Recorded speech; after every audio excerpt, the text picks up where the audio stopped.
exchange of gases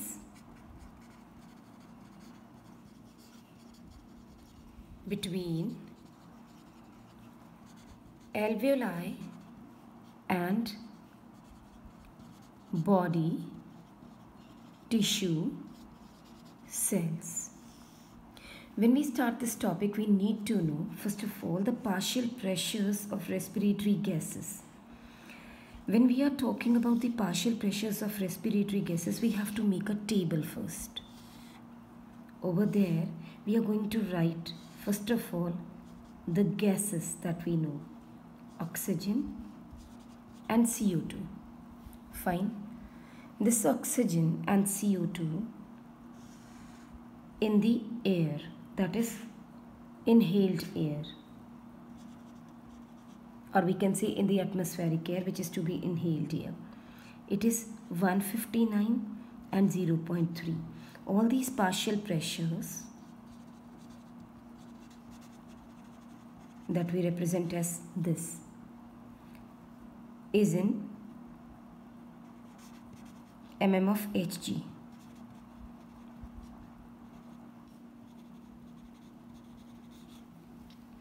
Alright, and partial pressure of O2 as well as partial pressure of CO2.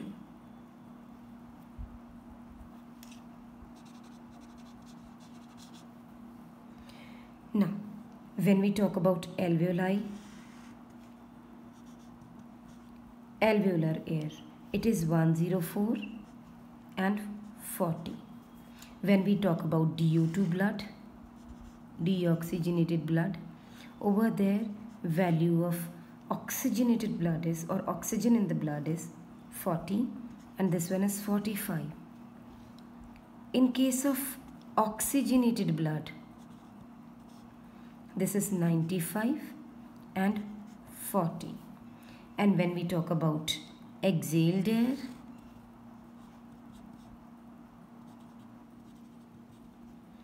it is 116 and 32.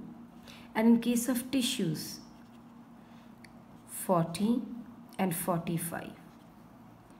All these values are very important when we start the topic. What does it indicate? It is the amount of oxygen present in the air that is to be inhaled. That means in the atmospheric air around us, which is to be inhaled. And that time, this is the amount of carbon dioxide. In alveoli, it is 104 mm of Hg. In deoxygenated blood, it is 40. In oxygenated blood, it is 95. So this one is to be compared along with this one when we are going to talk about how the exchange takes place. Alright.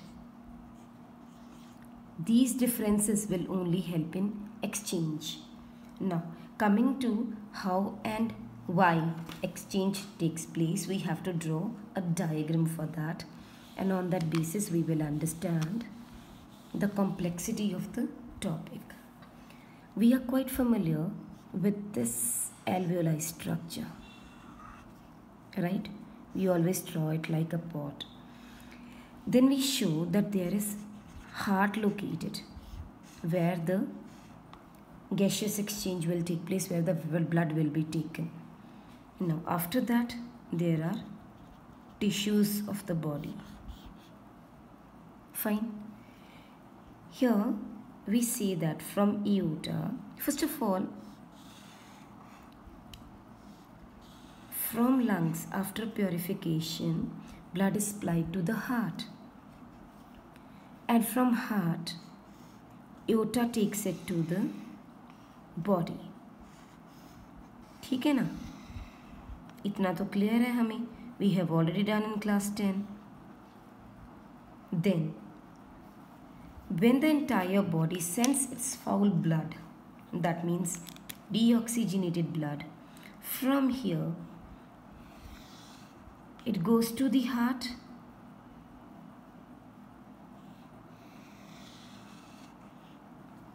fine, and from heart it goes for purification.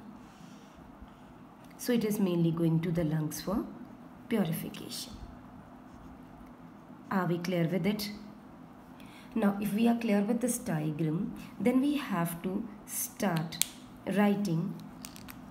This is the alveolar air where the partial pressure of O2 will be 104 and partial pressure of CO2 will be 40 mm of Hg. This is alveoli of our lungs. When the partial pressure of oxygen is very high, the blood leaving the alveoli capillary and going to the heart will be containing a little higher amount of oxygenated blood. So this alveolar capillary, which is bringing the blood to the heart, that means the pulmonary vein, it shows the partial pressure of oxygen to be 95 mm of Hg and partial pressure of CO2, it is 40 mm of Hg. Clear? 40 mm of Hg. I am not writing mm of Hg, I am only writing the value. Here it enters into the left atrium region of the heart. We are clear with the septum and everything. When it enters into the left atrium, it has to go to the left ventricle, from where it has to be supplied to the entire body. That means the tissues. Clear? Now, what is being expected in the artery which is carrying the oxygenated blood to the tissues? So this artery, that means we can write it systemic artery also, we can call it aorta also, or we can call it any artery which is carrying oxygenated blood. It also shows that the partial pressure of oxygen is 95 mm of Hg and partial pressure of CO2 is 40 mm of Hg. The partial pressure of oxygen will remain high because it is carrying the oxygenated blood from the lungs. Fine. And is supplied to the tissues. Tissues, they show variety of these partial pressures. And over here, obviously, the entire oxygen which is being sent earlier is utilized, and now these tissues are rich in maximum amount of carbon dioxide. So here what do we see as a variation is partial pressure of CO2 becomes high, which becomes 45, and partial pressure of oxygen becomes low, that is 40 mm of Hg. Automatically what will happen? Now the blood leaving from tissues and reaching the heart, that means the systemic vein which is carrying the DO2 blood to the heart, or we call it vena cava also. We used to call these as vena cava, if you remember.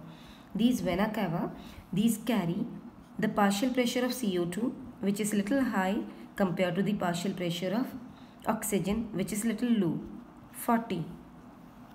This much difference is enough for giving a greater higher pressure to carbon dioxide compared to the oxygen one. Reason being, its initial value is not much more higher compared to the oxygen. So this much pressure difference is enough for the exchange of gases, and then it carries it to the heart, and when it reaches the heart, it goes to the right atrium, then moves to the right ventricle. From right ventricle, these blood enters the alveoli capillaries. Now this goes to blood entering the alveoli. Alright, and here same, the difference which is seen in the partial pressure is partial pressure of CO2 is 45 and partial pressure of O2 is 40 mm of Hg, which will allow the exchange of gases to take place between the alveoli as well as the blood.